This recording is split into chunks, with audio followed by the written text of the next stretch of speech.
Good evening, welcome to Scotland at 7. It's Monday the 28th of December and I'm Gordon Ross. And we'll start off this evening with the usual coronavirus updates. During the festive period, the Scottish Daily Updates will be published to provide the latest data on the number of new cases of COVID-19 over holiday weekends of the 25th till the 28th of December and the 1st until the 4th of January. There will be no updates to the remaining statistics. These will be updated on Tuesday, the 29th of December and Tuesday, the 5th of January.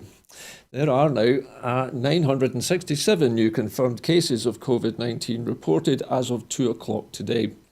As of the 24th of December, a total of 1,334,939 people in Scotland have now been tested through NHS Scotland labs and UK government regional testing centres. Of these, 1,218,069 were confirmed negative.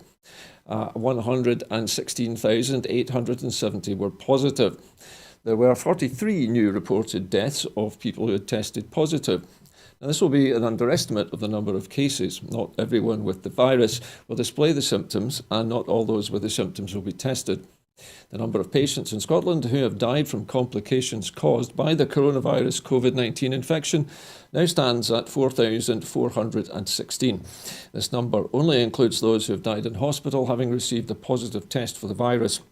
The latest UK daily figures published today show that 71,109 patients who tested positive for COVID-19 have sadly died from their illness, an increase of 357 since yesterday. This number refers to deaths in all settings and not just hospitals. Now, if you'd like to join the conversation here tonight, you can do so as usual on Twitter by following us at Broadcast Scot. And I beg your pardon, we are not doing Twitter tonight. I beg your pardon, sorry about that. And on to our first story this evening. Michael Gove admits that the UK is heading for hard Brexit disruption.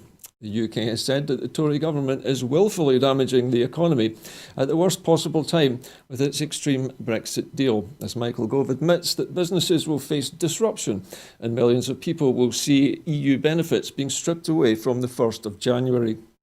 In an interview with BBC Breakfast, the arch-Brexiteer Tory Cabinet Minister admitted the UK would face some disruption and bumpy moments and practical and procedural changes, conceding that many businesses aren't ready for the mountain of added costs, bureaucracy and red tape of the new customs procedures and the trade barriers in just 4 days' time. Mr Gove also admitted millions of people across the UK have had to prepare for the loss of EU benefits, including our freedom of movement, rights to live, work and study, and to travel freely across Europe. The added costs of having to buy comprehensive travel insurance, to check mobile phone roaming charges and other benefits being taken away by the hard Tory Brexit deal. Separately, the Conservative grandee, Lord Heseltine, warned that the deal will do lasting damage to our country's strategic, political and economic interests. The IPPR think tank warned that weaker than expected protections in the deal leave workers' rights and environmental protections at risk of erosion, and fishing organisations have described the deal as a betrayal. And now on to fishermen. Fishermen have called the Brexit deal a betrayal. The UK's fishing sector will face immediate hardship and long-lasting damage under the new European Union deal, industry leaders and boat owners have claimed. There is anger that marginal gains on the share of fish the UK fleet will be allowed to catch will be outweighed by the end of the system of quota swapping, which has enabled deals to be made between British boats and their counterparts from mainland Europe. Many fishers, especially those on the south coast of England, are also furious that EU boats will be able to work up to just 6 miles off the British coast. The Cabinet Office Minister Michael Gove said on Monday the agreement the UK had struck with the EU was the best possible deal for the fishing industry as a whole. Elspeth MacDonald, the Chief Executive of Scottish Fishermen's Federation, said that she did not believe the deal delivered what had been promised. She said, "The principles that the government said it supported, control over access, quota shares based on zonal attachment, annual negotiations, do not appear to be central to this agreement. After all the promises given to the industry, that is hugely disappointing." There's also concern about the export of fish from the UK to mainland Europe. Tavish Scott, the chief executive of the Scottish Salmon Producers Association, said, Brexit means that the Scottish salmon sector now face the reality of lots more red tape, bureaucracy and paperwork, which are the reality of the extra trade barriers. And now on to Erasmus. Universities Minister Richard Lockhead has expressed his profound disappointment at the UK government's decision to withdraw from the Erasmus Plus exchange programme and described the move as a huge blow. Annually, over 2,000 Scottish students, staff and learners use the scheme. Scotland attracts proportionately more Erasmus participants from across Europe and sends more in the other direction than any other country in the UK. Through associated youth work projects in the scheme is estimated to deliver at least £7 in value for every £1 it costs in public cash. And its value to the economy has been estimated to be worth nearly £34 million annually since 2014. Students in Northern Ireland are to be given access to Erasmus, but the Brexit deal will prevent Scottish students from participating. Now, there are concerns over the omission of performers from visa exemption. The SNP has warned that the Tories are putting Scotland's international reputation at risk with narrow-minded decisions to leave musicians and performers off the list of workers permitted to enter the EU without a visa under Boris Johnson's hard Brexit agreement. Gordon MacDonald, MSP, who has repeatedly warned of the financial and logistical threats that Brexit poses to the future of cultural events like the Edinburgh Festivals, has said that this omission could inflict serious damage on Scotland's international reputation. Jamie Njoku Goodwin, the chief executive of UK Music, told the Independent newspaper that additional costs and bureaucracy could be the straw that breaks the camel's back, and warned that the Brexit trade deal could mean audience could miss out on seeing some of their favourite acts. There also have been calls to end age discrimination in UK pay. The SNP has said that the UK government must make 2021 the year that age discrimination in pay is finally abolished, after analysis revealed the gap in the minimum wage for younger workers grew to its widest ever level in 2020.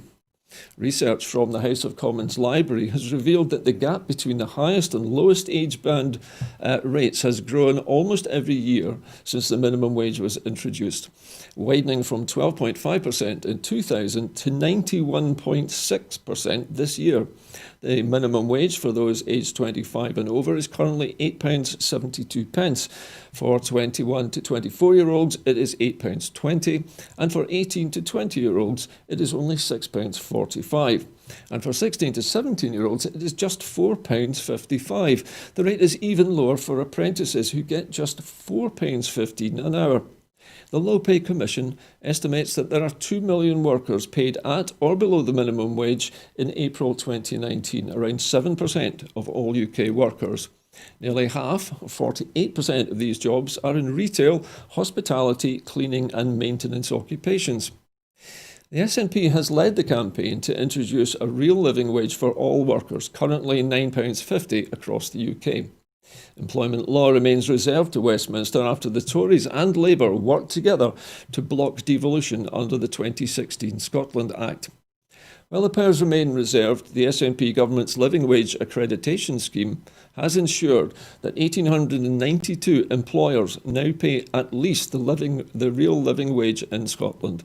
And Scotland is now the best performing of all 4 UK countries for the percentage of employees paid the real living wage or more. That's 84.8% of the workforce. And now to Gibraltar. Gibraltar workers are to retain free movement even after Brexit. Cross-border workers who commute between Gibraltar and Spain will be exempt from border controls after Brexit, even if no agreement on free movement is reached with Britain, the Spanish Foreign Minister Arantxa González-Laya said today. Madrid and London are negotiating how to police the land border between Spain and Gibraltar, a British overseas territory on the southern tip of the Iberian Peninsula, as it is excluded from the last-minute exit deal reached between Britain and the European Union last week. Our biggest priority is to prevent the Gibraltar border from becoming a hard border, González-Laya told a news conference. However, even without a deal, there will be provisions in place for those who work on one side of the border and live on the other. Cross-border workers who have registered their status before January the 1st, 2021 will be able to cross by identifying themselves with a document prepared for this purpose, she said. Other travellers will need to have their passports stamped. About 15,000 people commute daily from Spain to Gibraltar, which has a population of 32,000. The port also welcomes some 10 million tourists per year, a sector accounting for about a quarter of its economy. Spain continues to assert its claim to sovereignty over the territory, regardless of the outcome of the negotiations, González Lea has said. And now to Saudi Arabia. A Saudi court has jailed women's rights activist Lujain al-Hathloul for more than 5 years. A Saudi court has sentenced a prominent women's rights activist Lujain al-Hathloul for 5 years and 8 months in prison, her family and media have reported, following her conviction in a trial that has drawn international condemnation. Hathloul, 31, had been held since 2018, following her arrest alongside at least a dozen other women's rights activists. The verdict poses an early challenge to Crown Prince Mohammed bin Salman's relationship with the US President-elect Joe Biden, who has criticised Riyadh's human rights record. Hathloul was charged with seeking to change the Saudi political system and harming national security. Sabiq and Al-Shaq al-Aswat newspapers have said the court suspended 2 years and 10 months of her sentence, or most of the time she had already served since her arrest on May the 15th, 2018, with a conditional release to follow, according to the reports.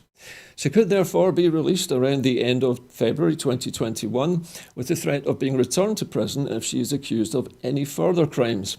Hathloul was also given a 5-year travel ban, her sister Lena tweeted, adding that both the public prosecutor and Hathloul could appeal. The United Nations human rights experts have called the charges spurious, and along with leading rights groups and politicians in the United States and Europe, have called for her release. The UN Human Rights Office wrote on Twitter that Hathloul's conviction was deeply troubling and called for her early release as a matter of urgency.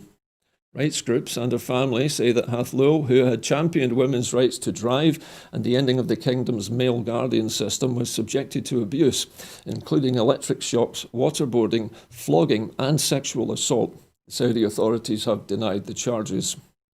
And now to the United States. And the Nashville blast suspect appears to have died in the explosion. The 63-year-old suspect in the bombing that rocked Nashville on Christmas morning was killed in the blast that destroyed his motorhome and damaged more than 40 businesses, the authorities have said. FBI forensic experts matched DNA samples recovered from the scene to that of Anthony Q. Warner, whose home in nearby Antioch was searched on Saturday by federal agents. We've come to the conclusion that an individual named Anthony Warner is the bomber and that he was present when the bomb went off and that he perished in the bombing, Donald Cochran, the U.S. Attorney for the Middle District of Tennessee, told a news conference.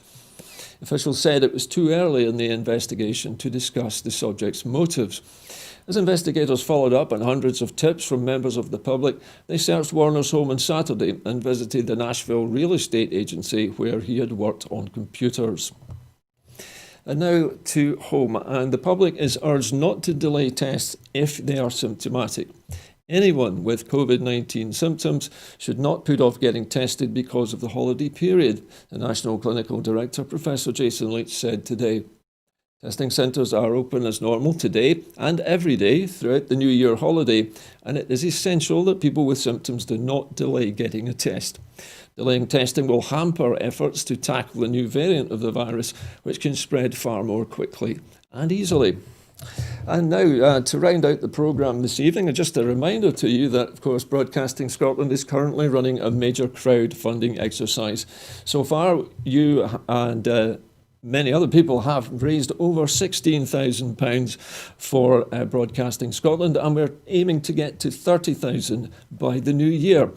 And then after that, we're aiming for 100,000. So please, if you have any money to spare after the New Year period, please consider becoming a supporter of Broadcasting Scotland. Anyway, that's about it from me this evening. I'll see you again later in the week. Very good night to you.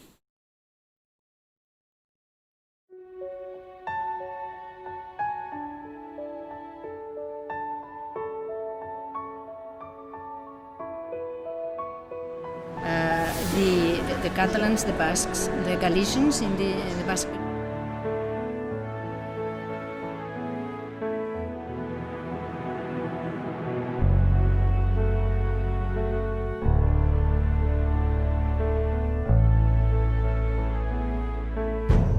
An independent future for Scotland.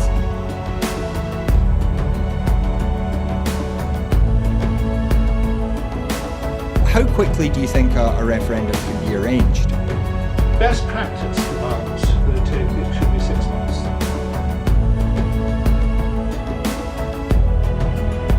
Just looking at the overall share numbers for Scotland at the moment, the SNP 46.4%.